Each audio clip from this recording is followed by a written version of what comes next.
You are live. Welcome to the Shoy Show. It is July 19th, 2026. Let's get into it. Federal regulators are investigating a member of President Trump's White House staff over allegations that he used advanced knowledge of the president's speeches to make money on prediction markets.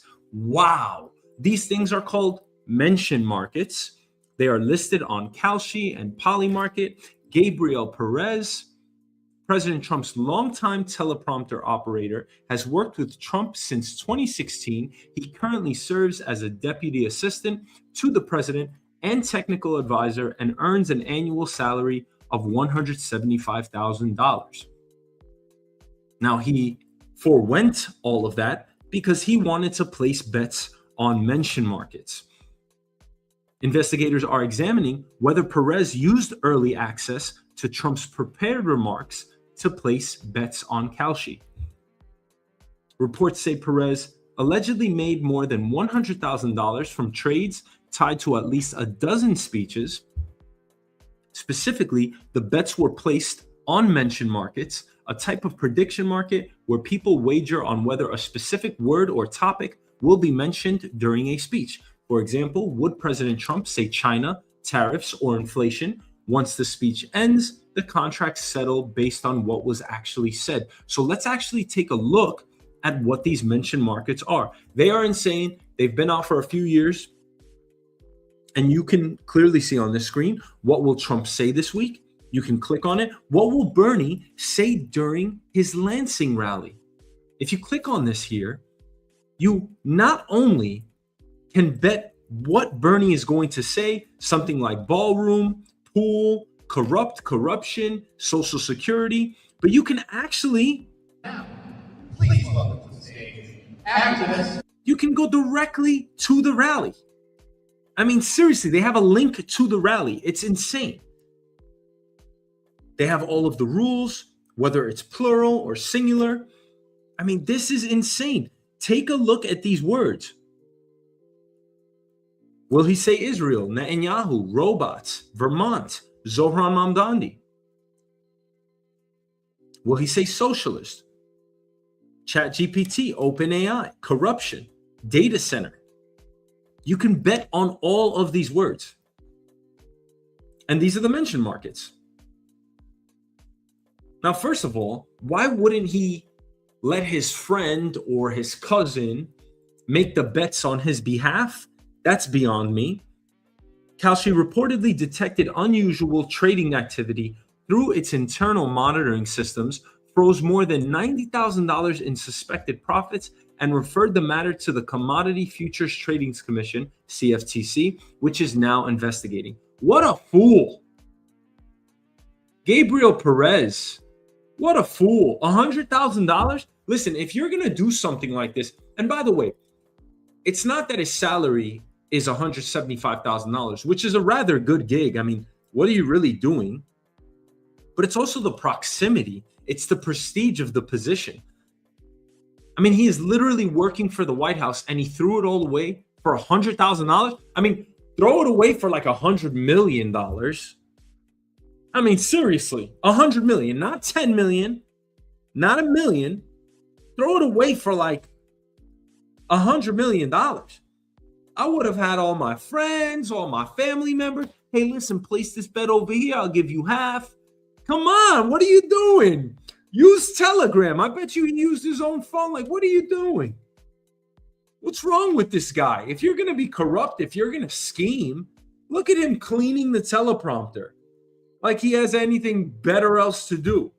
Your job was easy. Your life is easy. Now, you may go to prison. You're probably going to get fined. You've already been suspended without pay. You're probably going to get fired. What are you doing to yourself? You also cheating on your wife? What other skeletons do you have in the closet? Gabriel Perez, what you doing? If you have access to the president's speech before anyone else, should you be allowed to trade mention markets based on what the president is about to say? Of course not. That's why we shouldn't have our senators and Congress people betting in the markets, period. They should not be able to buy stocks outright. They have too much influence. What do I have to hit you over the head with a conflict of interest? How does something like this allegedly happen in the first place? Where are the safeguards? Where are the guardrails? It's because Kalshi is relatively new. Everybody's jumping on it. And we haven't had the time to let this settle and legislate the matter. Now, so far, public reporting has linked an account to Perez, but investigators have not publicly explained exactly how they traced the activity. So they don't know if the trading was done through an account in his own name or through someone else. But if you're making $175,000 a year, what makes another $100,000, essentially half your annual pay, worth risking a White House job? Man, this guy must have been having a crisis. It's too good a salary. The risk reward, it's just not there. It's not enough to retire on. And it's certainly a career that most people would not want to lose. So Gabriel Perez, I'm just asking you, what on earth were you thinking? It's also interesting how quickly prediction markets are expanding. They're no longer limited to elections and sports. People can now trade contracts on inflation reports, Federal Reserve decisions, economic data, entertainment awards. These mention markets are betting on what people are going to say during their speeches. How is this not ideal for corruption and exploitation?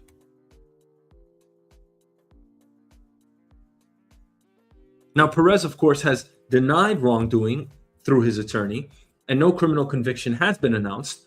The investigation remains ongoing, and if regulators determine that non-public information was used to profit from these markets, it could become one of the first major enforcement cases involved in mention markets.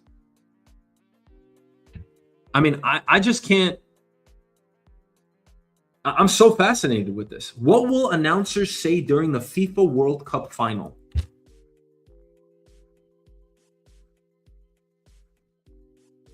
What will announcers say during the Dodgers versus Yankees professional baseball game today on July 19th?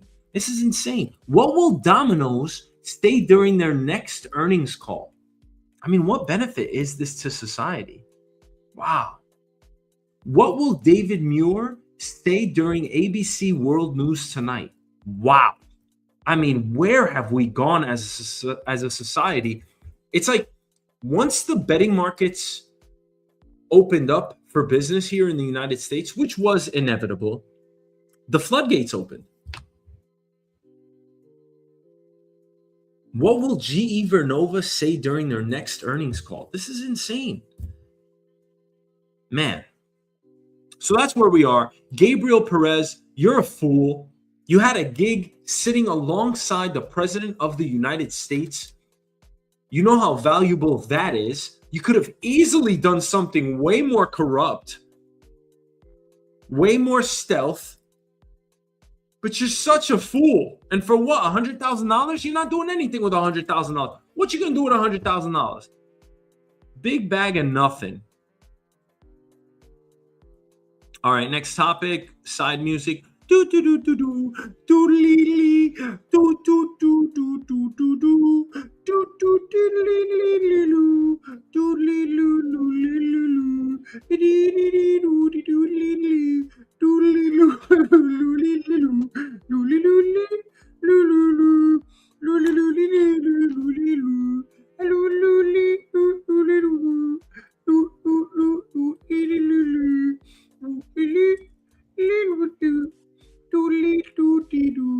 All right, cool. Next topic. Yeah, man, I gotta have some there's some intermission music, something like that. I can't even think over here during this damn broadcast. All right, UCLA just landed 17-year-old Serbian basketball phenom Nikola Kusturica. And the reported NIL deal, name, image, and likeness, attached to his commitment is staggering. $12 million over 2 years, $6 million per season. Now think about that for 1 second, or think about it for 2 seconds. An NBA player with 10 years of service, a veteran who spent a decade in the best basketball league in the world, earns a minimum salary of about $4 million dollars a year. So if these reported numbers are accurate, and they are, a 17-year-old who hasn't played a single college game would reportedly be making about $2 million dollars more per season than the NBA minimum for a 10-year veteran. What? I mean, if at the very least, that's an incredible illustration of how much college sports have changed. So who is Nikola Kusturica? He is a phenom. The man is 7 feet tall. His dick is probably huge. No, he's 6 feet tall. He's from Serbia. He's been developing in FC Barcelona's basketball system, one of the premier basketball academies in the world. At the recent FIBA Under-17 World Cup, he averaged 24.6 points, 6.9 rebounds, and 2.7 assists per game. That includes a 37-point performance against Team USA in the championship game. He's widely regarded as one of the top international basketball prospects in the world and a legitimate candidate to become the number one pick in the 2028 draft. As for money, NIL contracts are private, so no one can say with absolute certainty, but the reported $12 million figure is pretty accurate. It would rank among the largest NIL deals ever reported and could well be the biggest ever reported in college basketball. Wow. That's this guy right here, making a ton of money. 17 years old. I mean, who's to say he doesn't deserve it? It's also how much money you're bringing in for the organization, right? It's not just how many tickets you're selling. It's jerseys. It's press.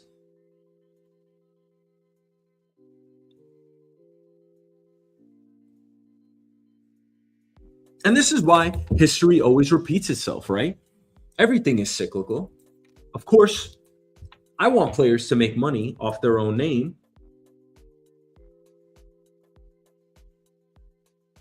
Especially when they have such a short window to capitalize on it. Coaches make millions of dollars. Television networks make billions of dollars. Universities, they generate enormous revenue. The athletes deserve a piece of that. This has been a long-running argument for decades. And then, of course, NIL was introduced. But here's where I think things get lost, because when money gets involved, you change the entire dynamic. The introduction of this kind of money changes team sports. Whether we want to admit it or not, it does.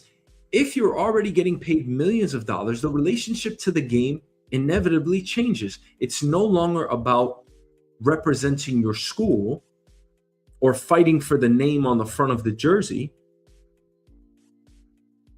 It was once a team sport built around the idea of your brother or your sister standing next to you, sacrificing together, fighting as hard as you can toward one shared goal, a championship. And now another incentive has entered the room, money. And money changes incentives. It changes motivations. That's not me criticizing the athletes. That's just human nature. When millions of dollars are involved, decisions get made differently. Relationships change. Loyalty changes. The locker room changes. Whether you think that's good or bad is up to you. I have always advocated for players to get paid. And actually, they were being paid under the table before this. Way before NIL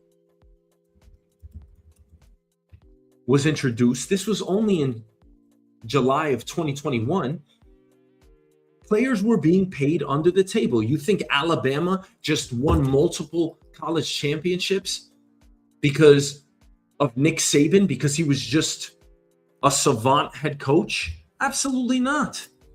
They were paying players. There was too much incentive.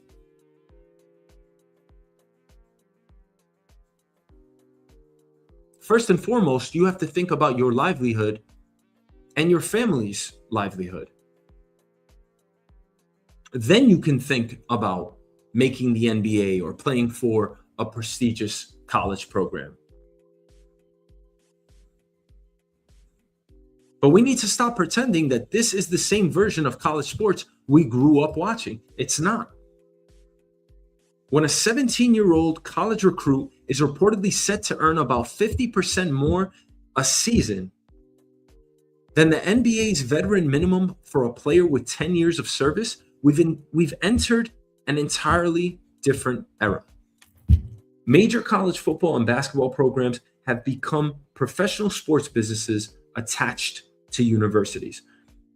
So whether you love it or hate it, that's the reality. And this reported $12 million deal may be the clearest example yet of just how dramatically the landscape has changed.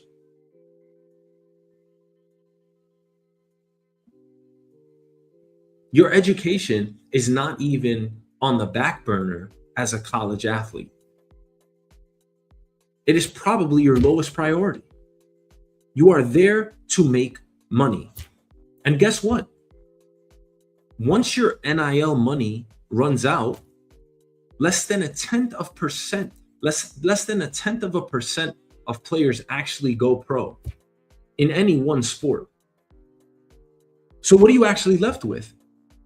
Most college athletes are going to have to rely on their education, but if they're not prioritizing it to begin with, where does that leave them once they leave college? They're probably going to go broke.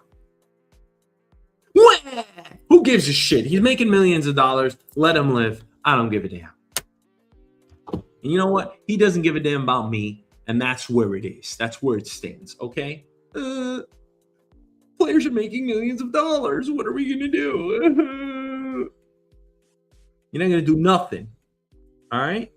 You're going to go jerk off, all right? You got two decisions, all right? Masturbation or binge eating. That's all you got.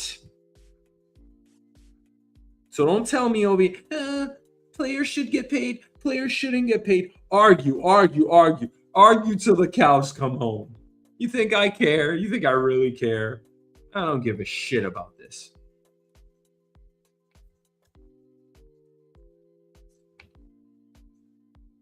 All right, next topic. Meta, you dirty dog. Meta recently eliminated approximately 8,000 jobs, about 10% of its workforce. This comes as CEO Mark Zuckerberg accelerated the company's push into artificial intelligence. The layoffs are now the subject of a federal lawsuit filed by 26 former employees. They allege Meta used AI-assisted systems to help determine who would be laid off. Oh, shit. According to the lawsuit, Meta relied on AI token usage dashboards, coding activity, productivity metrics, and algorithm-assisted performance rankings during the layoff process. The plaintiffs argue those systems unfairly disadvantaged employees who were on medical leave, pregnancy leave, parental leave, or family leave because they naturally accumulated fewer productivity metrics while they were away. A federal judge declined the employees' request to temporarily block the layoffs, and Meta denies the allegations, maintaining that human managers, not AI, made the final employment decisions. Well, what the hell does that mean? I've seen these dashboards. I work in IT. I'm an IT project manager. And as a matter of fact, about, 15 years ago, I was working for a bank. I'm not going to name which one, but I was working for a bank, and they actually had these productivity metrics. Not necessarily productivity metrics, but they were measuring which apps you were using the most. And if you were using your browser the most, I guess that was a red flag because you were probably web surfing. What kind of shit is this? Now, Meta has reportedly used a dashboard to see how many tokens you were using. So if you actually weren't using their large language models enough, meaning you weren't producing enough tokens, maybe you were flagged to be on a list. From there, they shrunk the number down and said, okay, who are we going to fire? We need to fire 8,000 people. These, 50,000 people were in the 50th percentile, something like that. right? They narrow the number down, and then they look at it and they say, all right, well, these people use the fewest tokens. That probably means the least productivity because they're not working a lot. Guess what I do at my job sometimes? I move my mouse just so I can stay active. They can do this. Listen, there's nothing that you can hide from your employer. If your employer wants to fire you, they're going to find a way. I've been fired for far less. Forget about token usage. If they want to fire you, what they do is they just can monitor your computer and see, oh, wow, he opened up the notepad, he flipped over his mouse, and he typed J 1,000 times. 1,000, more like 10 million times. Hey, Shoy, what are you doing typing the letter J 10,000 times? What the hell am I going to say? That's because I clearly put a paperweight on top of the letter and I walked away from my keyboard. There's no other explanation. So now you're going to fire me for that? How's that fair? Now, if these allegations are true, could this become one of the first major lawsuits over AI being used to determine who loses their job? Yes, it can. Because it's so easy. See, here's the thing, right? You can actually not hire someone because they're black or because they're Spanish or because they're whatever you don't want them to be. It's very easy, right? Because you could give the job offer. Or let's say, you can't fire someone for a criminal background check, but you don't have to give somebody, you can only, see, the process is so convoluted because let's say I get the job verbally from someone. And then they say, okay, yeah, we just need to run your background check. They haven't given me the offer letter yet. So let's say I lied about my background check. Even though they can't hire me because they can't not hire me because of my background check.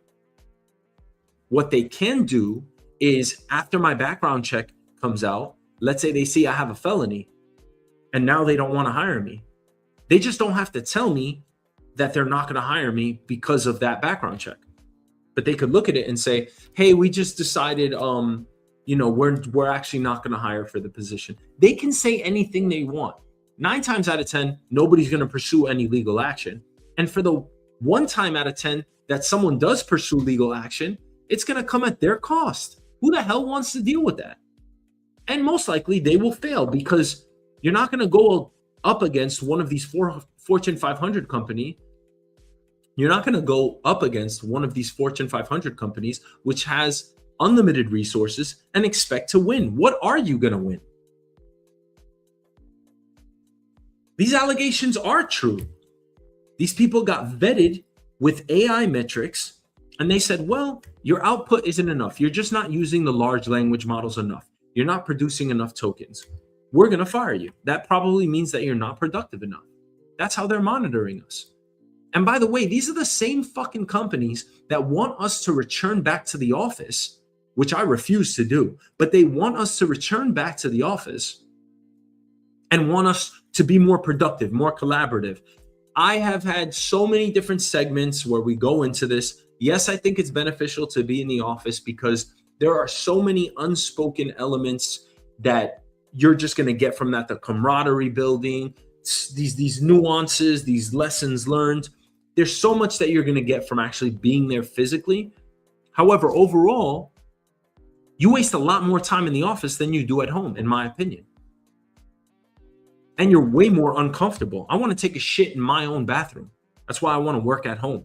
I want to just run outside when I want to. I want to go to the gym when I want to. I still do my work, but being in the office, you waste a shitload of time. I was working in the office for 10 years. You waste a shitload of time in the office, talking a lot of shit, walking in the hallway, a lot of wasted time in the office. And most of the time, you're just looking busy. What kind of life is that?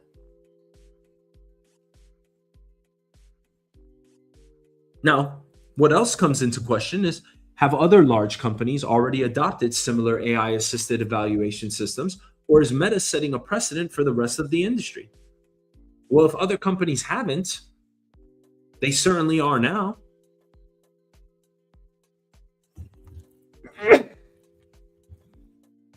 Bless you. Thank you very much.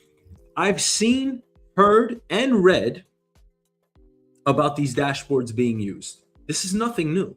But now they're just looking at AI as being one of the core metrics that they're going to look at. Are you producing enough tokens? Are you being productive? If you're not being productive, hey, we don't need you. And then this last little thing that they're saying, that Meta, that ultimately humans made the decisions, that doesn't mean shit, because I could use a plethora of tools to decide, okay, these are the people that we're going to fire, and then say, yeah, a human reviewed it, you're fired.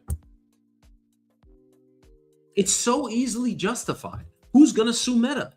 And even if we did have some type of class action lawsuit, who's going to sue them? It's not even worth it. Should employees have the right to know when AI is evaluating their performance or influencing employment decisions? Well, you have to make that assumption anyway, right? How the hell is AI not evaluating your performance? It's embedded in everything today. It is certainly influencing employment decisions. If it is not, I would argue that those are bad managers. I would also argue that they are bad managers if they are using AI entirely to make these decisions.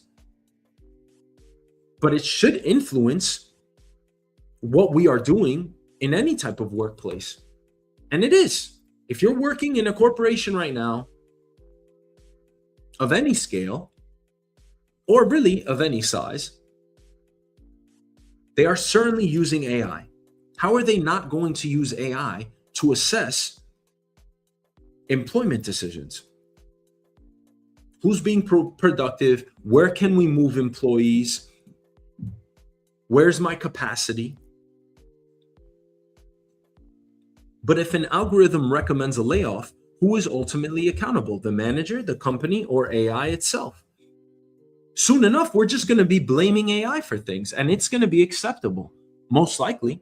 Oh, no, that wasn't us. That was AI. AI gave us the recommendation. We all praise AI. AI is the Lord, right? It's going to get to that point. I don't see how it's not. AI is our master. AI is our Lord. Yes, it's going to get to that point. I don't believe in that shit. I'm not even close to that. There's only one God only. And whatever we're doing to society right now, whether it's to the detriment of society or not, we don't know. Time will tell. But we're praising AI like it is the Lord. It's giving us the answers to life. It is telling us our own history. It is telling us the truth, whether you believe it or not. I mean, you Google something. If two people are trying to level out on an argument, trying to find some happy medium, you're going to Google it, right? That's being fed into AI, being spit right back out at you. At the same time, another debate is beginning to emerge. If AI dramatically increases productivity while reducing the need for workers, should the public share in some of the wealth AI creates? Some economists and policymakers have proposed ideas such as an American AI sovereign wealth fund. That would be where a portion of the value created by AI could ultimately benefit the public instead of only the companies building these systems. So they would essentially be paying into an AI pool of funds, and we would receive some type of stimulus check from the proceeds of AI. How exactly would this work? There have been a few different models that have been proposed. I guess, isn't that effectively just a tax on all of these corporations being paid right back into American citizens, which would essentially be universal basic income? It's the same theory. Could that help workers displaced by automation? I think it would. Would it encourage innovation or discourage it? Well, not sure. If you're going to be taxed heavily at that for using AI, would you choose to use it or go another route? Everything is going to be cyclical. The more artificial we get, the more we crave authenticity. The more authentic and laborious things become, the more we want automation. If AI is becoming one of the most valuable technologies in history, should everyone benefit from its success, or only those who own the companies developing it? Of course, everyone should benefit. Because even if you're a server in the restaurant industry, or someone just loading up goods in a warehouse, ultimately you're making this world go round. Everyone needs each other. No one lives alone.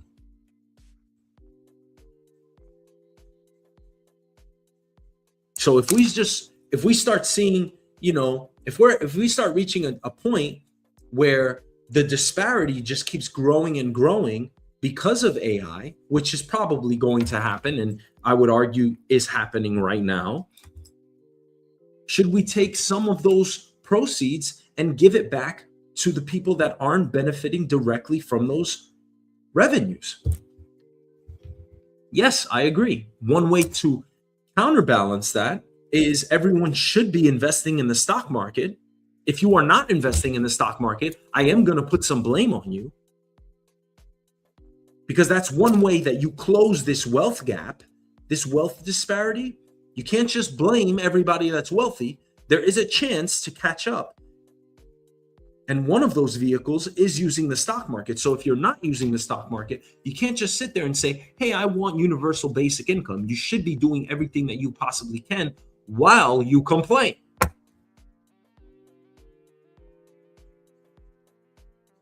But the Meta lawsuit may end up being about much more than one company's layoffs. It could become one of the first major tests of how AI should and shouldn't be used to make decisions about people. And yes, if we are just going to let the robots take over, if we're just going to let artificial intelligence make decisions on our behalf, slippery slope, baby. We're human at the end of the day. It doesn't matter what automation we put in place. We are human. You will never, never be able to replicate what goes on up here. Never. I don't care what level we reach of placing human sentience, feelings, emotions into these robots. You will never be able to replace what we actually feel. This up here is miraculous. It is inexplicable.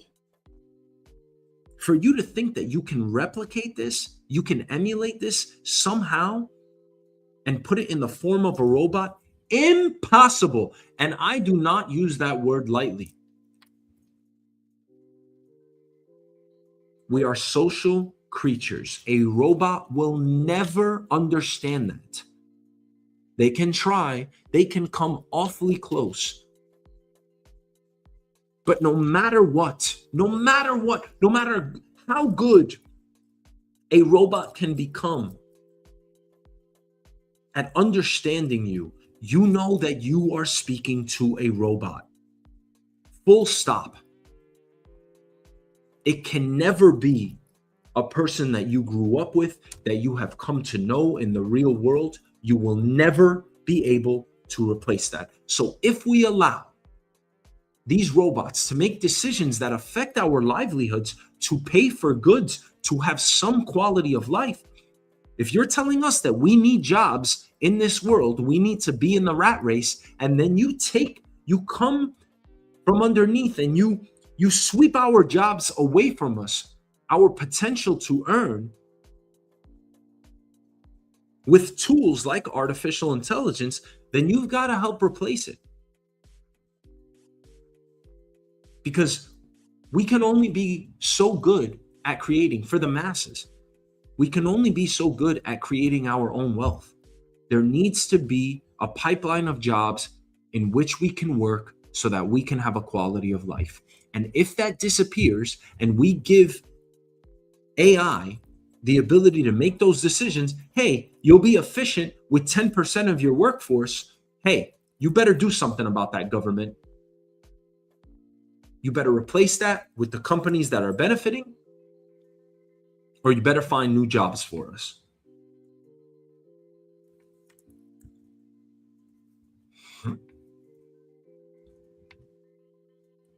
All right, next topic. And this one's just super interesting because, man, this is just, woof, here we go. Israel just always in the headlines. I mean, Israel, if you want to be in the headlines, be in the headlines. It's on you. Now, over the past few years, we've heard a lot about countries trying to influence people on social media. They run campaigns, they put ad dollars behind it, they get influencers, and they make it happen. Now, what happens when you start putting that type of information in the pipeline, when you start putting it into the webosphere, the World Wide Web? What happens? Well, you start affecting not only the narrative, which is what they want to influence to begin with, but you start rewriting history. Ultimately, you start affecting these AI models. According to a new Time investigation, Israel hired Brad Parscale, the former manager of Donald Trump's 2020 presidential campaign, to lead a massive digital influence campaign aimed at improving Israel's image online. That's one way of doing it. The contract reportedly pays $1.5 million every month, and it's registered publicly under the Foreign Agents Registration Act, or FARA, meaning the work is disclosed rather than secret. Wow. If you want to make Israel, if you want to paint Israel in a better light, what do? Do you just go on TV and say, hey, Israel's the best? No, you got to be way more subtle, way more clever than that. You start hiring people, you put the money behind it, and then you start changing the narrative. Little by little, you publish articles, you publish videos. You start telling people that, hey, Israel's actually not that bad. And here's the evidence, here's the proof. The campaign's public goal is combating anti-Semitism, that's what they say, but internal documents reviewed by Time describe something much broader. The plan reportedly calls for generating at least 50 million digital impressions every month. Do you know what that means? That means hitting 50 million eyeballs every month. Even if that's for a microsecond, it still reaches a human. What they were targeting specifically were younger Americans through TikTok, Instagram, YouTube, podcasts, websites, and online advertising. It also includes producing articles and web pages designed to rank highly in search engines. Then comes the part that actually caught my attention.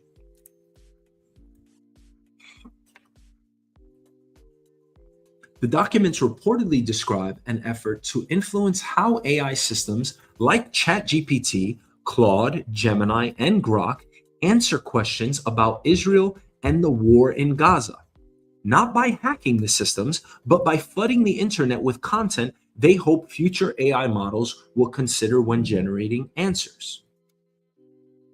Now think about how many people actually ask AI instead of typing something into Google. We are now answer-based. We are not search-based. You don't have to go find the needle in the haystack anymore. You simply have to ask Google what the answer is. Now, if millions of people ask what's happening in Gaza, or why did this conflict begin, or how does the world view Israel, the information AI has all depends on the inputs to create the output. So what's available matters. If you don't have campaigns such as this one, creating 50 million digital impressions every month, articles, podcasts, YouTube, Instagram, TikTok, if you don't have $1.5 million being funneled into this program every single month, if you don't generate this content, then AI will be without it. But if you put this out there, if you keep not trying to change the narrative, but trying to change the AI models by making this information available, then yes, foundationally, you would change how these AI models, how these large language models think. That's creating an entirely new competition, not just over social media feeds. That's not what we're targeting here. That's not what they're targeting, but over the information AI learns from. That is much more clever, is it not? And Israel isn't the only country thinking this way. Russia, China, Iran, the United States, corporations, advocacy groups, political campaigns, they all understand that AI is becoming one of the world's biggest sources of information. Whoever publishes the most credible, searchable, widely available content could have an advantage in shaping future AI responses. Researchers have even given this a name. It's called generative engine optimization. So instead of what we had before, search engine optimization, the keywords, the approach that you had to take to ensure that people would land on your page when you did an or a Google search.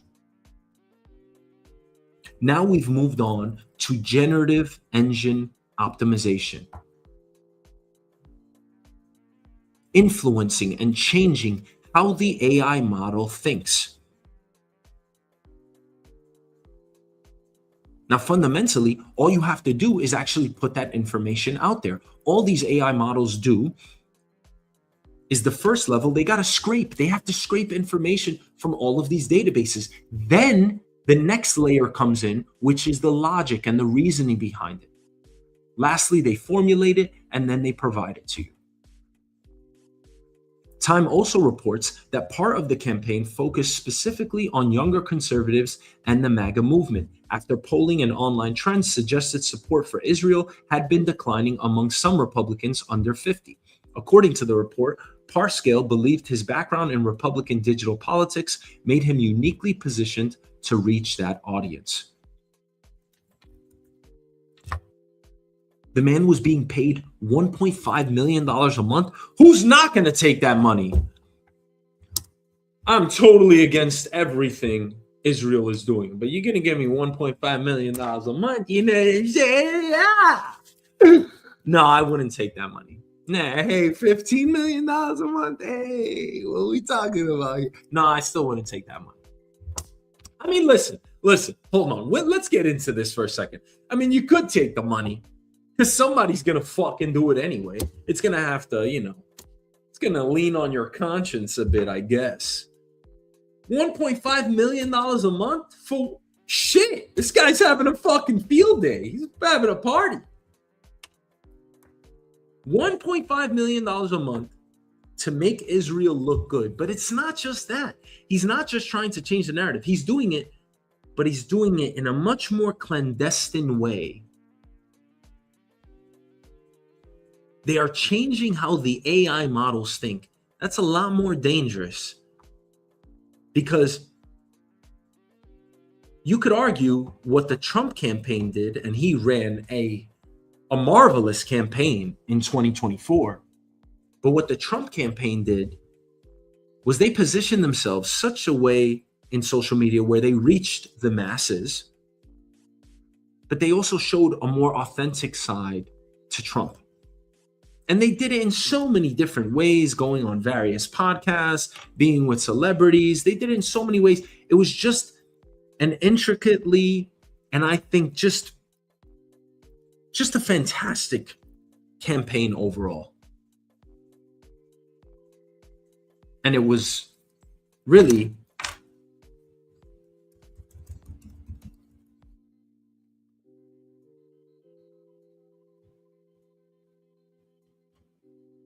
masterminded by Susie Wiles, of course.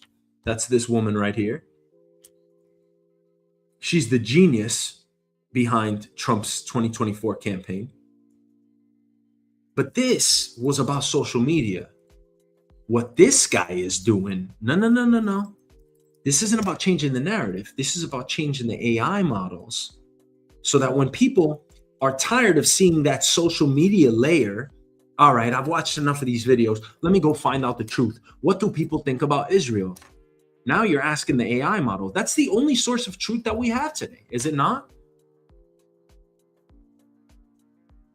You want the truth, you're going to go to the AI models. You believe that the AI models are pulling from reputable sources.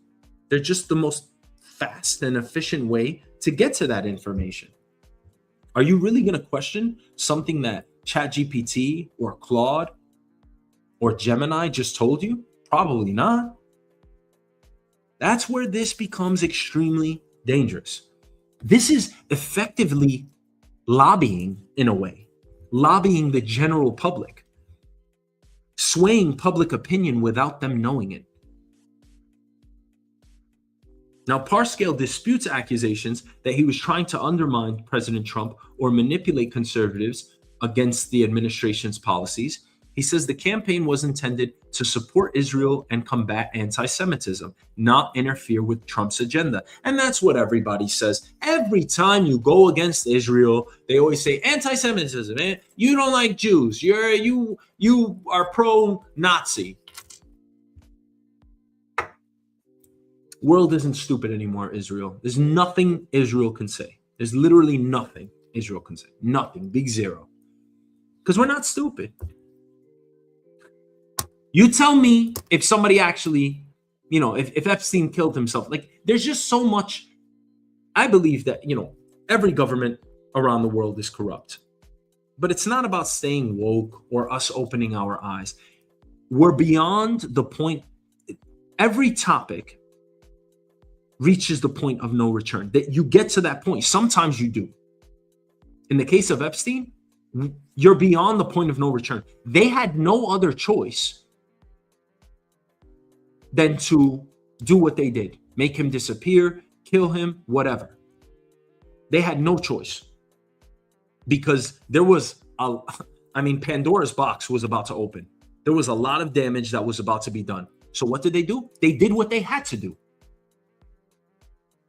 Israel, we're beyond the point of no return with this narrative, which is remarkable, but it's a confluence of factors and forces here. The primary one being the fact that we have access to social media and we can all see for ourselves what's going on here. That's why there was such a big movement against the war with Vietnam, because people, for the first time, were actually seeing the war unfold on their screens. We're seeing that same dynamic unfold today in 2026. That's why everybody's against Israel. This isn't anti-Semitism. What are you combating? Anti-Semitism, my ass. If Israel stopped attacking the world, if the United States stopped supporting Israel, I don't think we would be having this conversation. I don't think anybody in the world would hate Israel.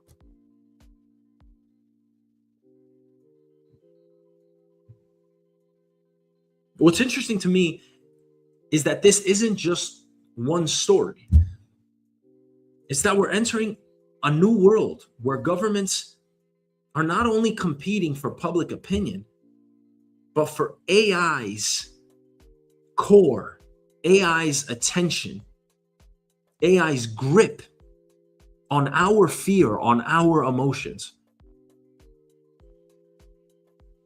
Because if every country's government starts publishing massive amounts of content designed to influence these AI models, how do AI companies specifically separate factual reporting from coordinated messaging? They can't, because these models are only as good as the information that they put in.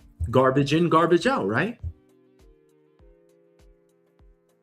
This has got to be one of the most clever ways to change public opinion. It used to be, oh yeah, just hire a bunch of AI agents or a bunch of bots or a bunch of influencers and have them do it subtly, right? There's a difference between saying, hey, buy this product online, or just subtly dropping it into your broadcast, right? Yeah, so I was using this product the other day and XYZ. Much more subtle.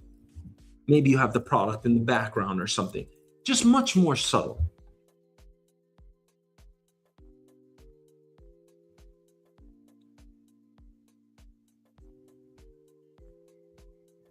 How can we police this? How can we actually stop governments from doing this? We can't. We can't. We can't unless we all unite. We can't unless we all join forces. There's only one way that the people can get what they want, and that is by coming together. There's nothing else you can do. Nothing. You actually don't need violence if enough people got together. If enough people said, hey, we're not going to work. If enough people said, hey, we are going to boycott this company to the ground. If enough people said, hey, this doesn't make sense, we're voting this person out of office. If enough people said, hey, we want a referendum to enter our politics, on all politics, guess what? We would have it. And I don't think it's that we don't care enough. I think that we're distracted by a plethora of things. And I think that's how the government wants it, right? The government wants us to be docile. The government does not want Shoy shows out there. The government wants us to shut the fuck up, do our jobs, stay in the rat race, turn on Netflix, eat our popcorn, go to sleep, and go to work every day.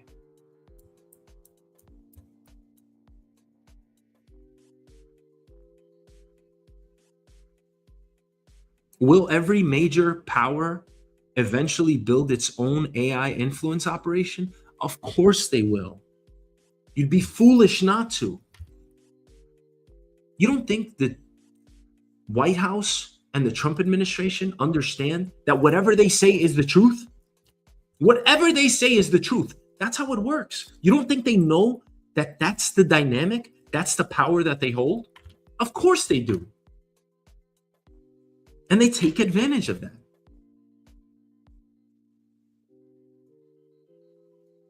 Social media has changed politics over the last decade.